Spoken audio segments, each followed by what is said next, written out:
Welcome to Foolproof Theology. My name is Chase Davis, and I'm your host. It's great to be with you here today. Today is going to be a bit of a different episode. I have a great guest on the show, and I'm a little biased. He's one of my best friends.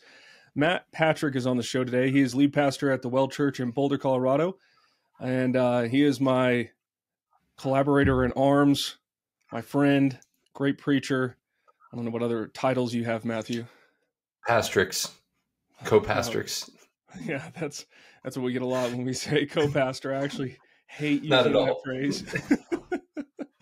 Well, Matt, thanks for coming on the show today. You bet.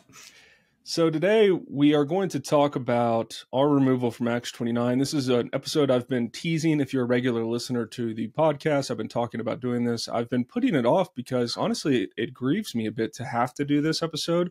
I've been on other episodes. Matt's been on some podcasts discussing this matter. And hopefully if you've listened to those, you sense our heart in those, that we're trying to be fair. We're trying to be factual. We're trying to give the benefit of the doubt where we can. And so this episode is going to be a bit different for two reasons. One, we're going to talk about Acts 29 just from our perspective, no other outside voices, just two guys who experienced it firsthand and sharing our thoughts. But we're also going to be sharing the audio, which you can be looking forward to, of the recording of the phone call where they did remove us. And so why don't we start there, Matt, in terms of why we're releasing the audio? Why in your mind is this a necessary action at this point? Because you know me, we've talked about this. I'm hesitant to do it. Why is it important to kind of provide this kind of level of transparency? Yeah, I think it's first important to state that we never had any intention of releasing the audio. That wasn't the goal. The main reason I recorded it was when you have heavy conversations, and I just had a suspicion, I guess, that this was going to be an interesting call. That's why I chose to do it. But it's good for me to be able to go back and listen, because you can start thinking you're crazy. You know, you can be like, what did I say there? What was said to me? People are going to ask me questions if it's something bad. I just wanted to be able to reference and be precise and not be speculative, not like fall into playing the victim or anything like that. So that's why it was done.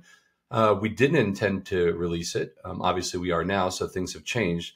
I think it's important for your listeners to know that in Acts 29, in case you don't know, church planting network, not a denomination. Lots of different denominations represented in there, but just a large network. Well, I'd say medium size, about 500 churches in the United States, about 700 globally, I think. And that network, we were part of it for many years. And once we got kicked out, I had some conversations with some of the leaders afterwards, and I just didn't understand. But then it started getting back to us that we were being lied about. That, for example, that men didn't want to be in a cohort that I led. That's not what happened at all, actually. That they were kind of confused around the questions they were getting asked, and they were being told, and then they were kind of spreading that through that nobody wanted to follow my leadership in a cohort, which wasn't true. The other main thing was that it started getting back to us that guys being interviewed for the network when they asked questions about our removal, what they were saying was that Chase and I were, this was the quote that I was given, unhinged on the phone call, and that we have had numerous conversations before we got kicked out, that it wasn't a surprise to us that for us to act like that is unfair and unjust, because we should have known and they'd done all their part and we were the ones that were acting crazy.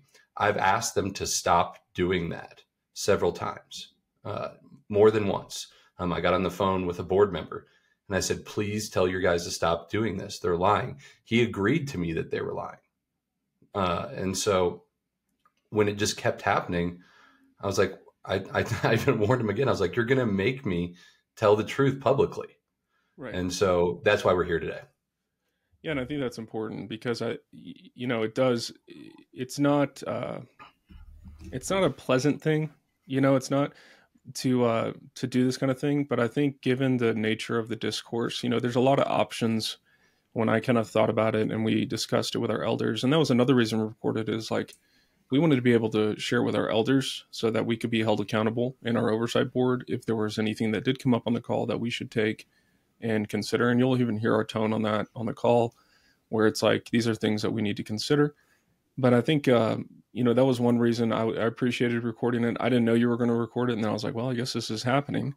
And, and so I really am glad you did. I've done that with several phone calls in my life, and maybe some listeners have done that as well. And I hope they do hear our heart, where it's more about self-accountability, self-reflection, because a lot of times when you have intense conversations, your mind hears all sorts of things. And you start ruminating and believing things that maybe aren't true. You heard things that weren't said. And so it's just been really helpful to listen to it.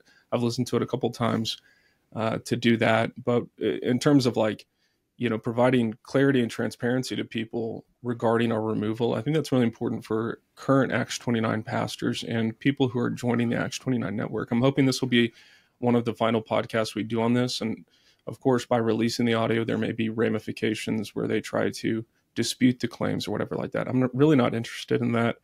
I'm really just interested in setting the record straight. There's a lot of different ways we could have gone about trying to either bring clarity to this situation. We could have sent emails to every current Acts 29 pastor. We could have done other things, done a bunch of social media posts, and that probably would have looked unhinged, just kind of going off on social. And that stuff can be a little dicey in terms of perception, and you'll hear that on the call as well. But we felt like this was the appropriate way to kind of bookmark and say, because I don't know about you, Matt, but I've gotten a dozen maybe messages, DMs, emails over the last several months of people asking for clarity. And so this will be a helpful episode for me to refer back to and say, here you go, listen to this. And I'm not putting this behind the Patreon. I thought about putting it behind the Patreon because I don't like to air these things publicly typically, but I don't want anyone to get the idea I'm here to make money or anything or profit off this or get clicks. That's not the goal of sharing this. It's transparency and accountability for the leaders who are in charge in Acts 29. Is there anything you would add to that, Matt? Yeah, I would just say that it is a sad thing. We did love Acts 29. I still do love many of the men there. That's why I even still, as of yesterday, was still reaching out to certain leaders saying, man, this really stinks. This isn't good. And I think it's important for listeners to understand there is a strong kind of separation of how guys like you and I and the current leadership of Acts 29 handle things. What I mean by that is it seems to be that there is an air now that questioning or challenging is a sinful attitude. Some would even say disqualifying from pastoral leadership. And I hate that. I hate that so much, because if we can't ask hard questions of those who are in authority over us at whatever that means in an organization, whether it's a church or a network, if we can't ask questions, if we can't dive into these things, just trust erodes. It goes away, and it doesn't lead to anything. It just leads to a bunch of yes men just going along with the flow. And that just doesn't work anymore. Yep. And I think to provide some context, so leading up to this phone call that we're going to share is, we had been in conversations over multiple years, asking questions that were seeking clarity. Some of those questions were challenging that we were asking in private conversations to network leadership. You're going to hear Doug Logan, who we've talked to on numerous occasions. I honestly have no animosity towards him. I would, if he called today, I would pick up the phone. We've talked multiple times about CRT and these other issues that churches are facing today, trying to seek understanding from each other. And then Dave Bruskas, who I've talked on the phone with. You're going to hear other people, Tyler Jones, who I think is now a vice president in Acts 29, referenced. My point in providing that context is we were constantly seeking clarity. We're constantly asking, hey, I think, Matt, did you have a conversation with somebody even in the last year, right? With somebody where you asked them, are we a good fit anymore? Didn't you have that conversation? Yeah, I had two of those. One with a vice president and a board member, and another one with a vice president. And I very specifically said, one just a couple months before we were kicked out, hey, I don't want to be annoying here. If it's better for us just to leave instead of asking these questions, we'll just leave and just go off quietly. Just tell me. And the response I got back was, don't you dare talk that way. We need voices like yours in the network. We need the Well Church in Acts 29. That's what was said to me. Yeah, the same thing was said to me by Logan before. how our voice is needed now more than ever. And so that's part of the reason of the surprise. That's part of the reason of the frustration on our end with lies being told about us, how we were warned multiple times. We haven't been warned multiple times. We were never told. And so we got an email, I think it was on a Tuesday afternoon, summoning us to a phone call with Dave Bruskus. This was based on an email that Matt had actually sent, just asking a basic logistical question about his cohort, which we'll also hear referenced on the call. These are groups of pastors in Acts 29 that provide care, coaching, support for one another. They have a leader. And these are really one of the most beautiful things Acts 29 offers to pastors, where pastors can get together, kind of swap war stories, encourage one another, pray for one another. But yeah, all that had Matt was kind of asking about those things for his particular cohort. And then all of a sudden he got an email back saying, hey, we need you to get on a Zoom call in the next hour. And so that's when Matt kind of was like, what's going on? And then they included me on it. And I was like, I'm not part of his cohort. Why do I need to be on? And they're like, you're going to want to hear this. And so immediately we're just like, okay, what's going on?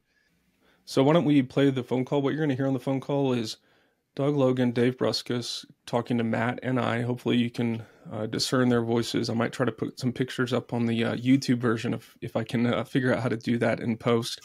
You're going to hear Matt a couple of times use words that we wouldn't use around children. And so I will try to bleep those out.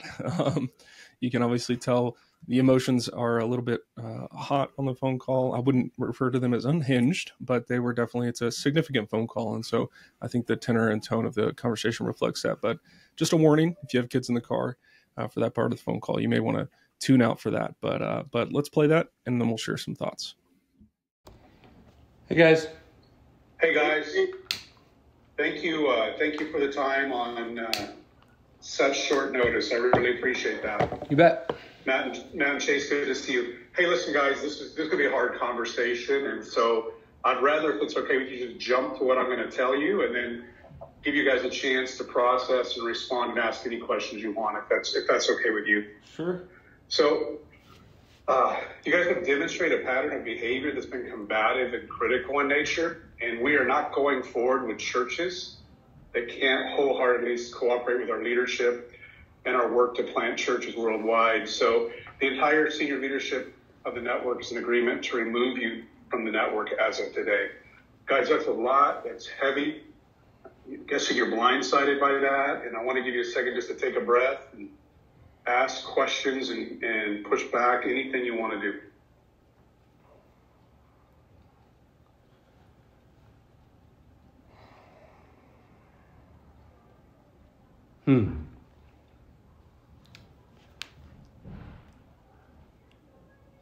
When you say the whole leadership, what does that mean? Yeah, we have senior leadership teams, so vice presidents, our board, executive team, those that would be considered senior leaders, not necessarily our lower support staff or anyone like that. And is there evidence of our combative behavior? It'd be good to know what that is. The whole thing, guys, is you know what we're talking about. Like, you guys don't, you guys have, you know what we're talking about. No. You don't know what we're talking about. No, we understand that we've asked questions. We've been on phone calls. I just talked to Tyler Jones 3 weeks ago. So unless there's hard evidence, I don't know what I'm talking about, because I don't know how we're defining terms as far as what is combative, what's, so if you're asking for us to provide either pushback or clarifications, that's going to be a huge point of clarification. Understand, as we report to our church and our elder team, what have we been accused of, how have we been found guilty, and where in the Acts 29 ecosystem, we violated any terms of our arrangement. Well, as it pertains to removing from the network, Dave has said already, senior leadership, and that includes all of us, me and Dave included on this call. But we also talk about the regular public critique, the regular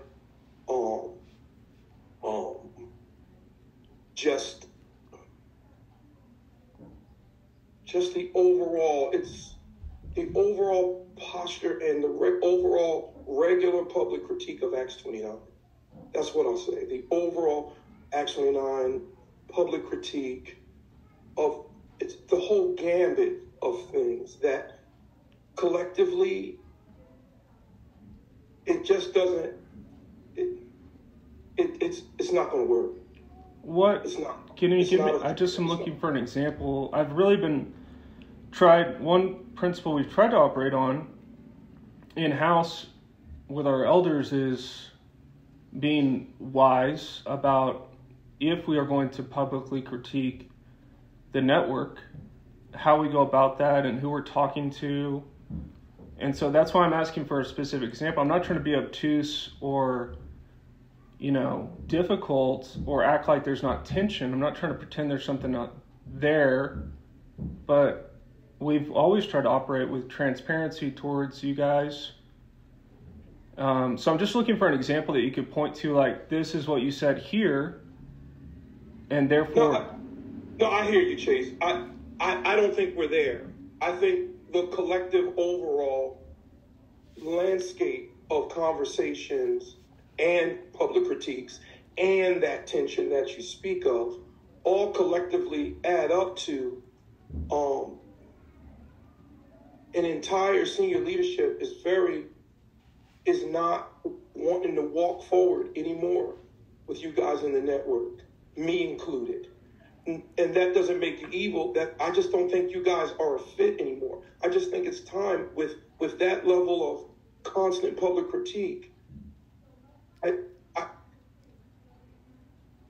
don't think it's good for you guys. What? I don't think it's good. I just am trying to understand what public critique, like what? Yeah, because I'm thinking, I cannot think of a single public critique on some platform or anywhere. I might be wrong. If I'm wrong, I'd love to know. I can't think of a single thing that I've posted negatively or shared publicly about Acts 29. Yeah, I commented on one thing by some guy that used to be in the network a couple weeks ago. I'm trying to think if that's an example of what we're talking about here. I understand that it's not that I'm... When you say the tension, what do you mean by that? Maybe that'll help. It could, but it's still... No, I'm saying when you mention the tension. Yeah. You say, there's tension. So when we've brought our concerns regarding various issues regarding financial transparency, direction of the network, who's in leadership, like when I asked Tyler Jones, when I talked to him on the phone and I said, hey, like, it's a little odd, when I was asking if Brian Howard was at an Acts 29 church. And then, I know that Harvey's church recently left the network. And so Justin is our director of training, and he's not an Acts 29 church. Now that's an influx, what do they call it? A situation that's like liquid or, in process. So maybe he's trying to get to an action. I don't know. Totally get that, because that just happened. Sorry, he just got a text from his wife that said the police are about to call Matt. Just dealing with a meth head neighbor right now. No big deal. Do you need to take that, Matt? We can it's a... Okay, I don't want to keep it from... It's fine. Every question asked, Chase and Matt, nobody's saying when you ask questions, all of a sudden that's automatically translates into public critique. But there is a lot of public critique of Acts 29 from you guys. But you're saying public, but I'm talking about private conversations I'm having with leaders. You know what I mean? That's where I'm getting confused. Is like, these aren't public things. These are just brothers chopping it up, trying to seek understanding. Just like I would want anyone in my church to do. If they had a question about the elder team, give me a call. And so that's what we've done. Well, you know what I mean? Yeah, I don't feel it's like that. And as we pray and try even come to this conclusion, nobody does. So when you say that, I hear you. But nobody feels that. We do feel the tension and somewhat of the critique being constant and the complaint about things in some regard, but primarily it's just continually ongoing. So there's not like some head of some exact thing, but it's a collective overall. So just to be clear, there is no, just go back to the original reason. I mean, like, it's y'all's prerogative. Act 29 is governed in such a way that this is entirely permissible. So my concern isn't with the permissibility of this decision to be made unilaterally against us, I don't know, not being part of the network anymore. I guess, I just want to understand the specifics, just so I understand. So you're not talking about public critique, you're just talking about the questions and the concerns and the perhaps criticisms in your mind tend to be constant, unrelenting, and uncharitable. But these are not public critiques that you're talking about. Is that correct?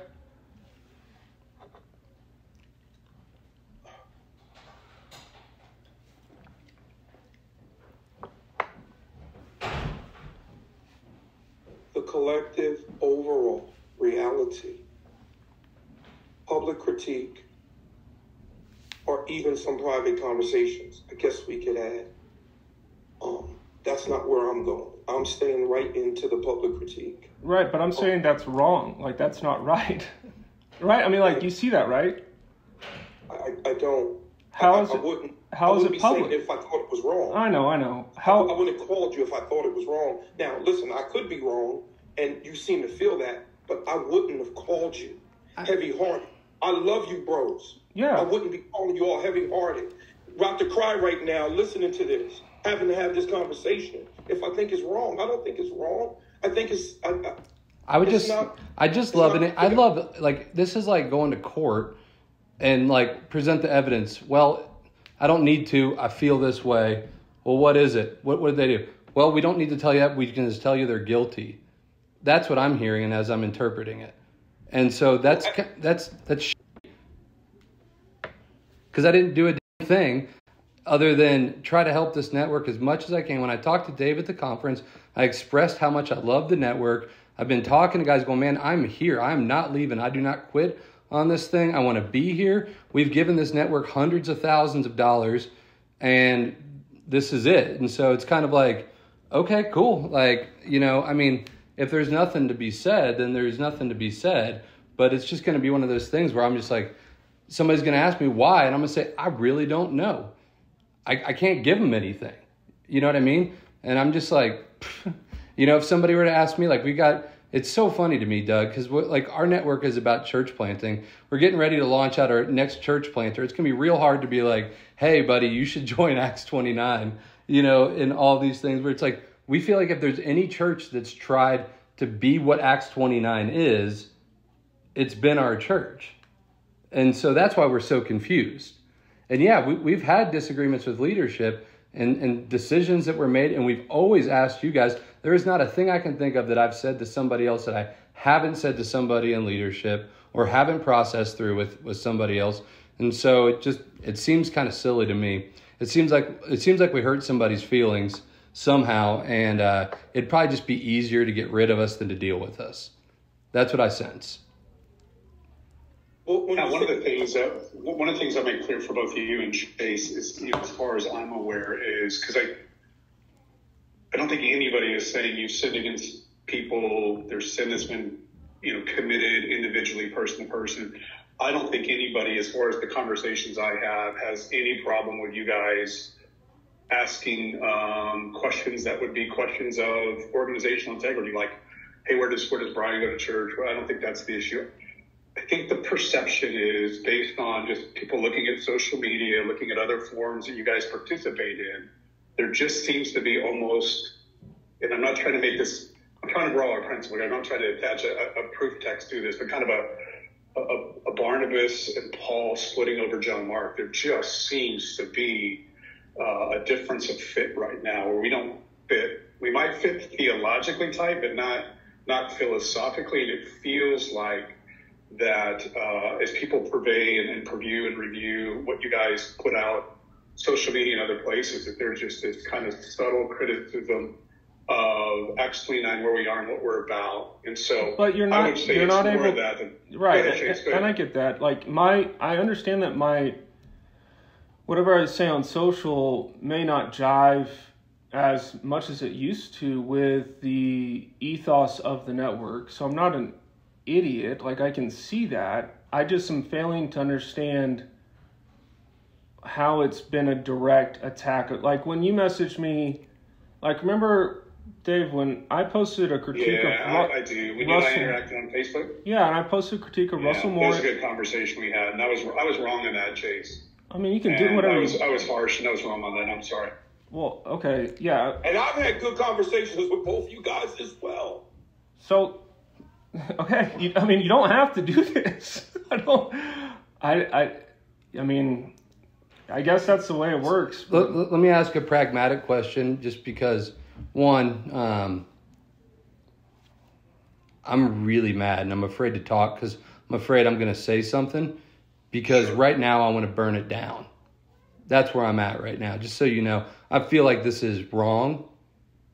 It's unfounded, and it's just mean. And you guys have to live with that, not me. But I've got men in my cohort that I love and I've invested a lot of time into.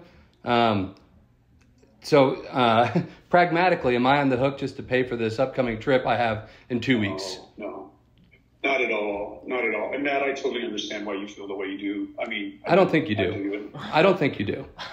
That's fine. Okay, you can say perhaps that. I don't. Matt, perhaps I don't. Perhaps I don't. Yeah, I don't mean to. Yeah. Yeah, I don't. But let me say this. If I may. No, you're not on the hook for that financially, and I'm sure you can have a conversation with Justin Anderson as to how, like, what next? What happens next practically with that cohort? I'm sure you can have that conversation with him. Okay.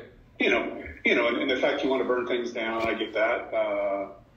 That's between you and the Lord. What you do there with that. When was this decision made? This decision was. It's been in process for a little while, a couple of weeks, but it was our senior leaders met in Los Angeles 2 weeks ago and had the conversation. Our board met last week and finalized the decision, approved the decision.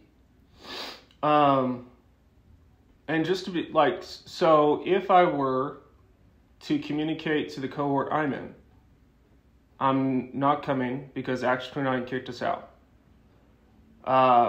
And they go, why? What happened? What do you want me to tell them?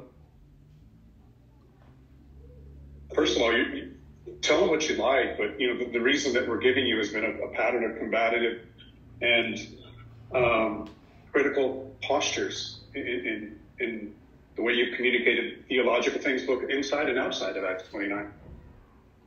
So a pattern of combative and what, critical? Okay. And Chase, you tell them what you want. Please don't feel like I'm imposing upon you what you need to say. I appreciate the question. Right. I trust you to say what you want. No, I know. We have a responsibility as pastors to represent things as truthfully as possible, and I'm failing to be able to find words, and I'm going to trust the Holy Spirit to give me words which wouldn't impugn your network. Because at this point, you've given me no evidence. Other than that, if you don't like the posture we're taking, that's a legitimate thing. I don't like the posture you guys take, not you personally, the network. We get it. So, like, that's fine, but, like, I've never viewed that as a reason. That's why we haven't broken fellowship. Like, we're trying to walk the high road here. We're trying to be as faithful as we can with the money we've invested, the relationships we've built. And then unilaterally, in some meeting of people that we don't know, somebody doesn't like either me personally or Matt personally, somebody's suspicion is reached a threshold where it's irrecoverable and irreconcilable between brothers. It was never brought to my attention or Matt's attention before this meeting. And now unilaterally we get summoned. There's been conversations and meetings. Dave and Donnie have had conversations. There's been conversations about seeking to understand. But I'm hearing you guys say you're upset and frustrated. Well, there's a lot of people that are frustrated as well with the combative public critique of the network. You keep saying public, but it's not public, right? I mean, like your social media stuff is what, when I say public, that's what I'm talking about. The open critique constantly of the network. But that's not there. You don't have any receipts of that because it's not there. Okay. No, I'm serious. I'm like, that's what I'm like. I'm happy to concede that point if it were there, and Okay. I'm racking my conscience and my memory to try to go through what I've done and what I've said, and these are the consequences of my actions, I suppose. I'm really baffled by the public critique part. If it's just like Acts 29 doesn't like being questioned or critiqued in private conversations, well, then y'all decided to kick us out because of that. Well, I hope I've communicated that your questions don't equal critique, and your questions can be valid. Everything you asked is not that, of course not. You guys aren't evil. Right. But nobody's calling evil here. However, this is a John Mark Poe moment. I don't see us going together any further, and nor does X29 in terms of leadership and from the posture and particularly the public criticisms and things that you say aren't public criticisms. But I would collectively say from social media to anything.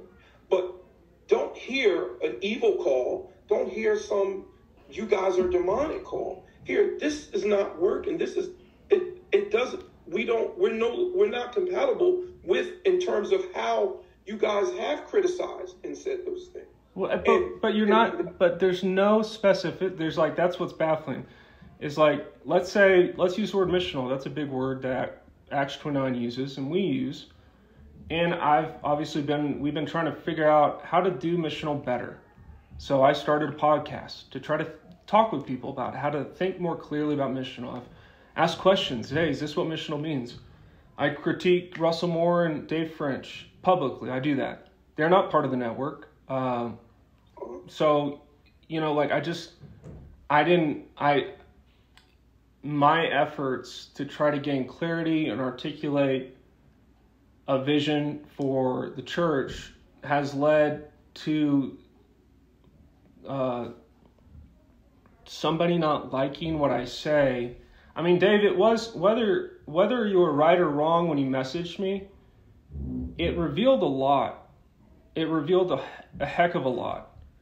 When I'm getting a message on Facebook at midnight from a VP of a global network because I critique Russell Moore, who's not a pastor in our network. He's just a thought leader. And the fact that you took that so personally, that told me a lot. And I found it really disappointing because I know that heart. I used to have that heart with Tim Keller. If people in my church criticized Tim Keller, I'd be like, who are you? Tim Keller's amazing. And so I understand that heart. But brothers, this is not a John, like y'all want to compare it to that's fine. Y'all can try to put that scripture on this situation and y'all can kick us out and y'all have all the power, and that's apparently in the bylaws that none of us are allowed to see. But any of these critiques. You see how you did that? You see how you did that? You see how you did that? That we're not allowed to see the bylaws. You see how you did that? You see how you did that? No, tell me. I'm not trying to be mean. Chase, let me go back to the conversation about Russell Moore. Russell Moore does attend one of our churches. You probably don't know that. He's a member of Emmanuel in Nashville, which is fine. But the public posture of going out and what I didn't care for was airing this out in front of everybody, a critique of another Christian leader regardless. So I don't know. I didn't find that helpful. I mean, but that was my personal thing. That was not me speaking on behalf of Acts 29. That was not me doing anything but responding personally to you to say, hey, bro, what are you doing here? Like, help me understand. And you did that. You said, hey, there's another way other than the Keller-esque third way of being a little bit more direct and I felt like we had a good conversation. That wasn't Dave saying you can't do this anymore and I don't like you. That had nothing to do with any of that. It was me just saying, I don't understand what you're doing here, bro. I don't understand this need of critiquing even people that are not directly aligned with us, but are loosely aligned with us, and having that conversation in a public forum and using podcasts and using blogs to kind of do that. I don't understand that. It's a fine way of going about it. I'm not even saying it's morally wrong, but that's all that conversation was. It wasn't more than that. It does seem like there have been multiple conversations around that topic many, many times where we end up in the same place. Hey, I don't see what we're doing. I don't get it. We're going to keep doing it, but we just don't get it. And that's a little bit, you guys are bright dudes. You're super bright dudes. You're godly dudes. I get that. It just seems like we're at an impasse and we can't move forward here. What did How are we going to do this? Just to go back, Doug, what did I do just then that is it's where you said you guys won't let us see the bylaws. And so what they're saying is the fact our posture that the network's not sharing those things is not receiving their leadership is how I would interpret that. Is that? No, that's not. No, I don't know. I don't want to speak for Doug, but everybody knows what John Needham's put online. Everybody knows what's seeing that. It felt like it felt like a little bit of a cut. And I get it. If it's a cut, it's a cut. If that's what it is, that's what it is. But anyway, guys, I wonder at what point this is not productive to talk anymore. I mean, I don't want to. This is heavy and hard, and I get all that. And Matt, you have invested so much. I get all that. I really do. I appreciate that. I don't want to cut short our time. I also don't want to frustrate you guys further. I don't want to pile on anyway. So what's helpful here? I mean, I don't know. I don't know if we're going anywhere. I mean, it's, for me, about 14 years, just gone in a little call, that apparently there's men that planted my church who are on that leadership team who live a few miles from me that didn't have the balls to call me and tell me that they're thinking about this. That hurts. And so, this is, I want you guys to know that I think this is wrong. It's unnecessarily hurtful. And I think it's bad leadership from the leadership of the network.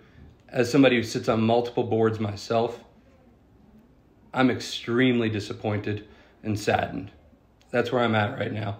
So I just want to express that to y'all. I do love you guys. I love all the men that invested me in over time. And so extremely disappointed though.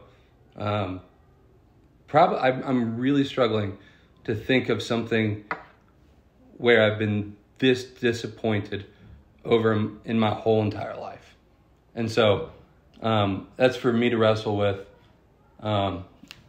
That's all I've got. Chase, What? if you had something. Oh, no. I mean, I'm disappointed. I mean, I echo Matt's emotions. I tend to sit on it and process it later. Right now, I'm annoyed by the unilateral nature of the decision without any conversations that would lead us to conclude that we were violating some thing that could get us into this position. That's really unchristian in my mind. That's not how we should treat one another. And obviously I take it from both your reactions with my mention of the bylaws.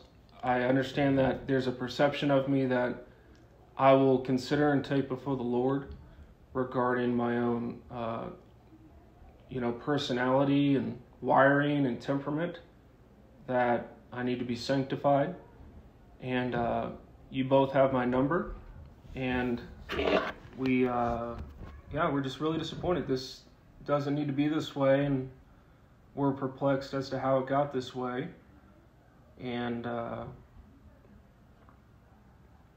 see what happens. And Chase, I'll be sure to, and of course you guys are free to talk to anybody you want in leadership. Please don't feel like you're restricted to just talk to me and Doug in this one conversation. We can talk further. But what I will, Matt, what I will communicate, the 3 points I heard you make that I will communicate to our leadership immediately is you feel this is wrong, you feel this is unnecessary, and you feel like this is bad leadership. I'll make sure to convey those as I summarize this conversation with senior leaders. And again, you guys feel free to say and do whatever you want, of course. I trust that the Holy Spirit, you'll do that as he leads. All right. Guys, thank you. Yep. Thanks for the time. Thank you. See you. All right, so that is the phone call. That is where we were removed. I wanted to kind of start off from Matt's perspective. We've obviously sought counsel on this topic, try to understand what's going on. What are some initial thoughts you have that you would want people to know more about kind of after hearing that phone call, Matt? Yeah, I would just say that the overarching thing as we start is the lack of clarity that came from it, the just inability to provide any sort of evidence. At one point in the call, I referred to it as a trial without evidence, and then you just find out you're guilty, and you ask why you're guilty, and everybody just says because you are. And that's just not how we're to operate. I don't even think that that's actually biblical remotely. I want to be cautious there of not putting the same expectations of a church's relationship to a network as a church in Matthew 18 and all that kind of stuff. But that doesn't even apply there because, as they stated in the call, there was no sin. And so therefore, the confusion and the lack of clarity is just not helpful at all. I think, Chase, you did a good job of expressing, like, tell me where I was wrong. Tell me what I did. And their inability to even share that is terrible. I mean, we tell people in our churches all the time, right? You can't just repent of things generically. You have to be specific as to what you're repenting and confessing. That's how we grow. And so we weren't even given the opportunity to maybe grow or to learn. And I think that was indicative of the leadership and the lack of clarity that kind of surrounds Acts 29 as it sits today. Yeah, and I think the context of the phone call, maybe if we were to move it into the realm of like a business, because that's how it feels like a lot of the evangelical kind of superstructure is arranged, a very pragmatic approach to church relations. If I were to put it in that context, I can legitimately see a place for people to, be removed from fellowship or part ways. Okay, so if they were able to say on the call, Chase, we define missional as this. You define missional as this. Here's the article you wrote about that, and that's why we're saying we're not aligned, and you are not. Your vision for missional and our vision, or gospel centered. I have an episode on that. Your vision for gospel centered is no longer the same as Acts 29's vision for God. If they could just provide some clarity there, but they were even unable to do that, and that's why I on the phone call was so really adamant, and I still feel this way. That because of some comments I've made, just asking questions publicly, sharing some episodes of my podcast, highlighting some maybe issues with those words, phrases, concepts, which are derived from the Bible, but are often superimposed on the biblical text. I can see that, but those to me don't rise to the level of having to disfellowship someone. You know what I mean? Yeah, no, you're exactly right. And I think it's good for listeners to have context too, as to how that's gone. Chase, you're much more active online than I am. And that's great. You're good at it. You're a great writer. And so you use that platform well. I chose to kind of be more internal. And so Acts 29 had a thing through Facebook, which was called Workplace, which was like an online chat forum.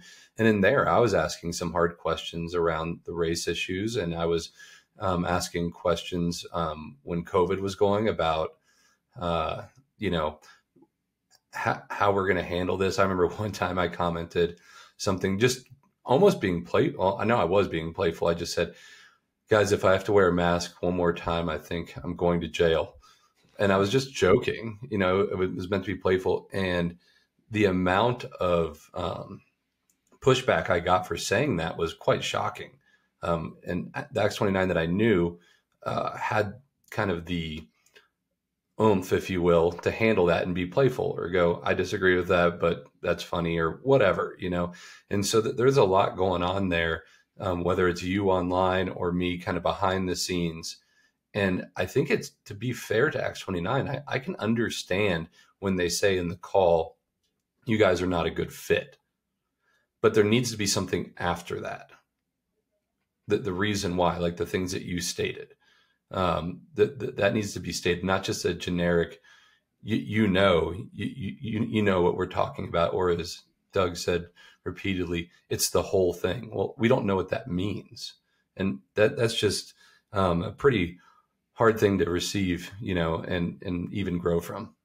Yeah, there's no policing of orthopraxy, or so has been said on an Acts 29 call.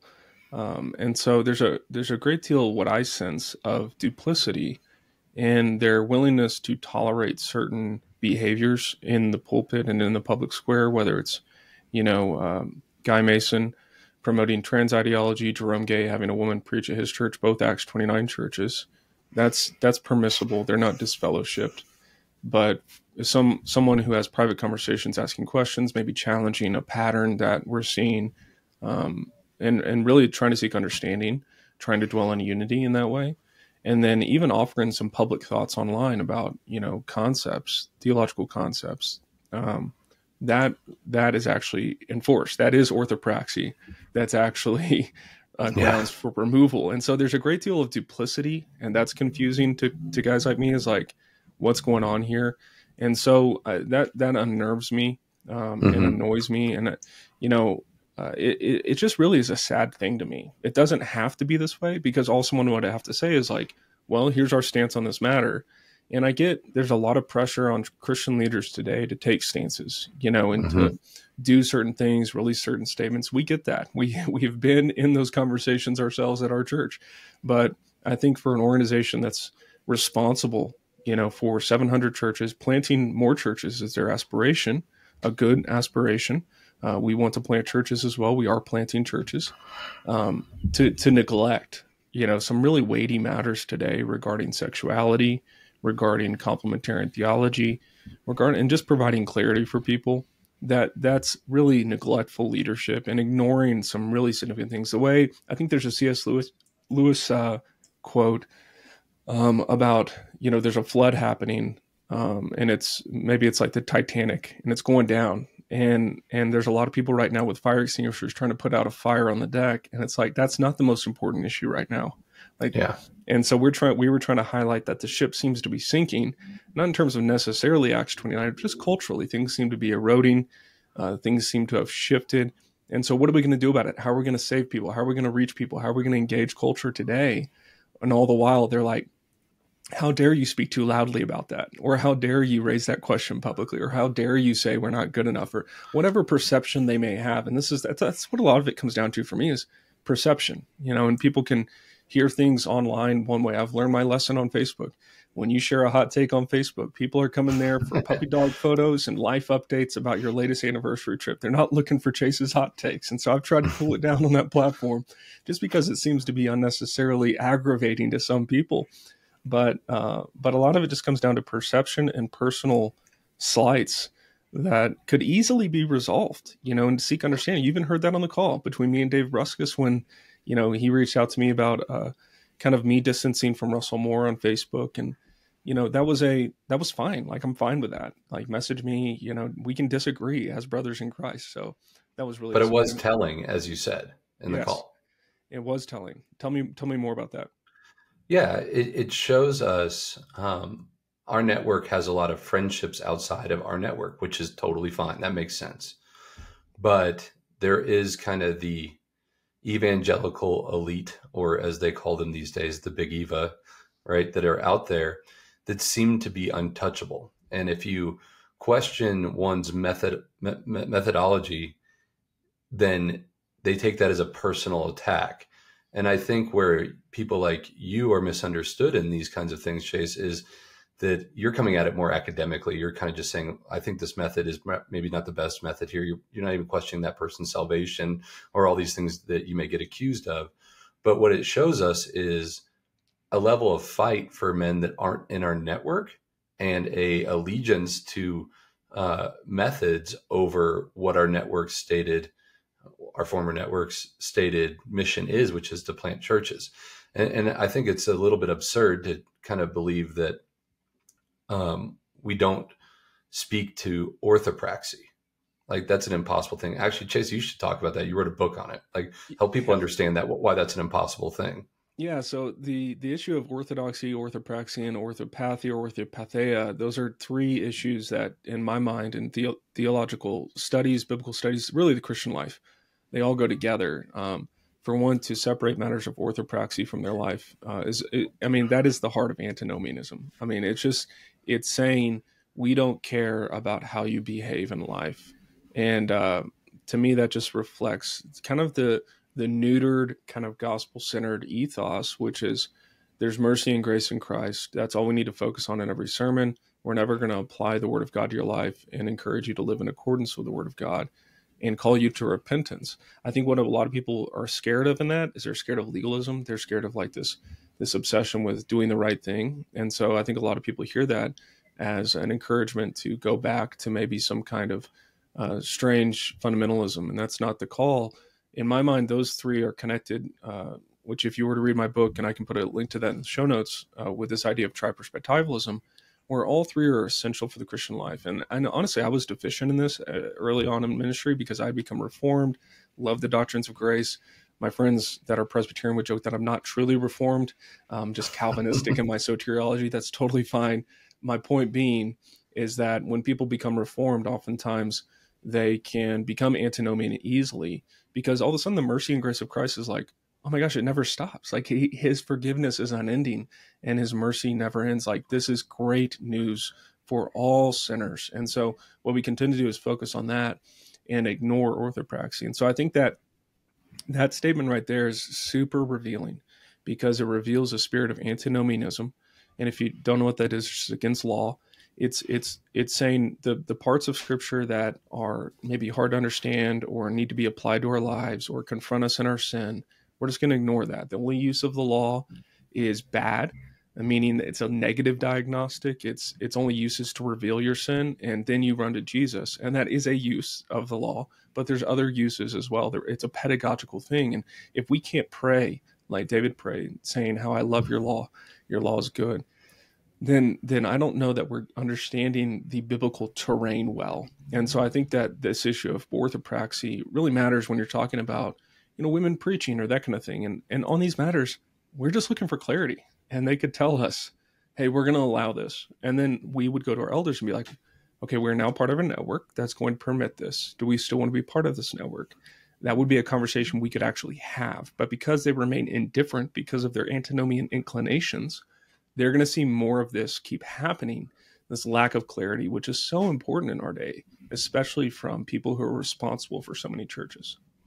Yeah, totally. I mean, it's a lot to take in. When I perceived our network as being clear when I was younger, and I could be wrong on that because we were so young when we started in the network and we just wanted some brotherhood and we felt like we didn't know what we were doing. And so it was great to have that. And it just seemed to kind of erode over time when Acts 29 became more concerned, in my opinion, as being more of a brand than a network of churches that were aligned theologically. I'm sure, to be fair to them, I'm sure they would say we still are. Well, I disagree. And I think a lot of churches in the network do disagree. I've heard from several guys. But, Chase, for me, going back to the call a little bit and thinking about it, one of the reasons we decided to do this was because things were being shared about us that were not true. And I think one of the things that's actually revealing and kind of frees us up and shows a lie being told, the main is that we had lots of conversations leading up about all of this. At the very beginning of the call, Dave says, I know you're blindsided by this. Right. If we were having lots of conversations, you wouldn't be blindsided. I own businesses, you own businesses. A good method for firing somebody is that it should never be a surprise to them. That means you've led well. You've had conversations, and we were blindsided. I think that's obvious in the call and what you can see. And it just speaks to that thing of, I really think they don't want to hurt people's feelings. I think that's a big thing. You hear that with Doug when he says, we're asking for clarity. And he says, I'm about to cry, which I believe that that's true. I do believe Doug somewhere in his heart does love us. I believe it was sad for him.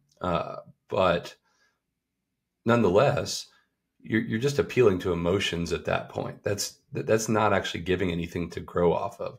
Emotions are real. They're good, but it doesn't help me. You just getting on a call and saying, I know you're blindsided and I'm going to cry. Right. That doesn't help us out in any ways. I mean, I don't know. What was your take on that, Chase?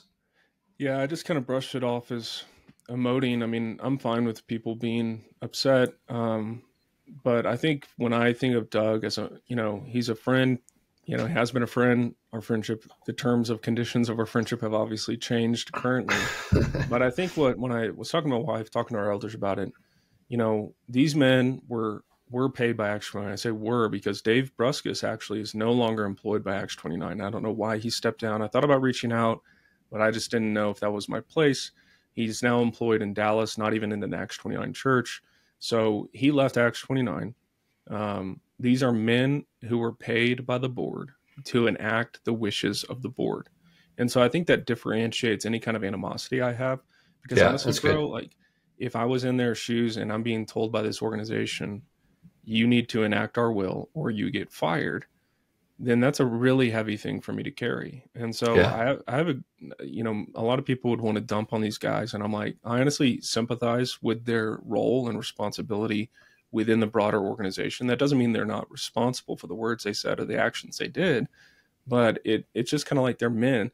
And the fact that the board never reached out to us. We always asked, can we talk to the board? Can we ask clarification questions of the board? One, they never would talk to us.